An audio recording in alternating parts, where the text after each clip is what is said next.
Hello all, welcome back to my channel. నిన్న Sunday మీరు ఇంట్లో ఏంటి స్పెషల్ చేసుకున్నారు? మేమైతే fish curry and fish fry చేసుకున్నామండి.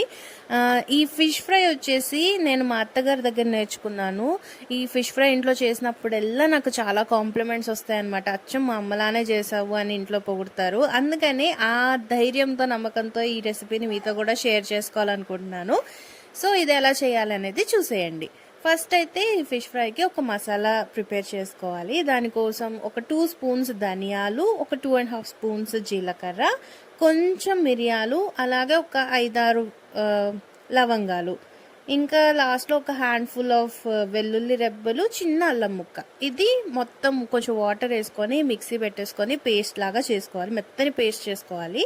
యాక్చువల్గా మా అత్తయ్య ఏం చేస్తారంటే, ఒకటి ఉంటుంది అనమాట మసాలా నూరుకుండేది మా అత్తయ్య దగ్గర, దాంట్లో వేసి నూరుతారు. కానీ మనకంత ఓపిక అలాంటి వస్తువులు ఇంట్లో లేవు కాబట్టి నేను మిక్సీ పెట్టేస్తున్నాను.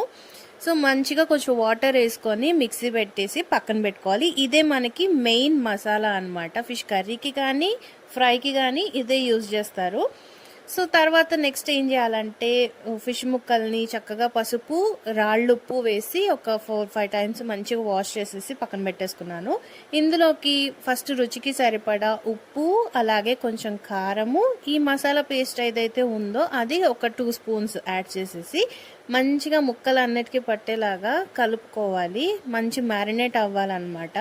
కొంతమంది లెమన్ జ్యూస్ వేస్తారు. నేనైతే లెమన్ జ్యూస్ వేయట్లేదు, ఎందుకంటే మా అత్తగారు అయ్యారు, అందుకని నేను కూడా వేయటం లేదు. ఇదంతా కలిపేసుకొని పక్కన పెట్టేసి ఒక బాళీలోకి డీప్ ఫ్రైకి సరిపడా ఆయిల్ వేసుకోవాలి. కొంతమంది షాలో ఫ్రై చేస్తారు, కానీ ఇలా డీప్ ఫ్రై చేస్తేనే బాగుంటుంది అనమాట. ఇలా డీప్ ఫ్రై చేసిన తర్వాత ఆయిల్ పీల్ చేసుకుంటుందేమో అనే డౌట్ అయితే అవసరం లేదండి. అస్సలు ఆయిల్ పీల్చదు.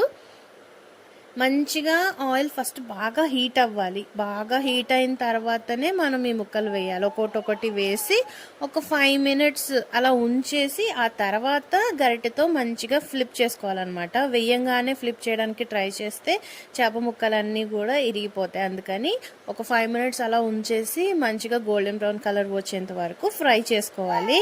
క్రంచీగా టేస్టీగా బాగుంటుంది. మా ఇంట్లో అయితే చాలా కాంప్లిమెంట్స్ వస్తాయి నాకు ఈ ఫిష్ ఫ్రై చేసినప్పుడు.